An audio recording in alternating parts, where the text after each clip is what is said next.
తప్పు చేసిన ఈ దోషిని ఇప్పుడే శిక్షించాలి. మరపురాని గుణపాఠం 10 మందిలో నేర్పించాలి. అయితే ఎన్నడు పాపం చేయని వాడు,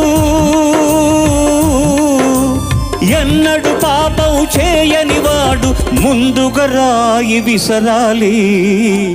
మీలో పాపం చేయని వాడే ఆ రాయి విసరాలి. ఏ లోపం లేని వాడే ఆ శిక్ష విధించాలి. మంచిని సమాధి చేస్తారా? ఇది మనుషులు చేసే పనియేనా? మనలో పాపం చేయని వాడు ఎవడో చెప్పండి.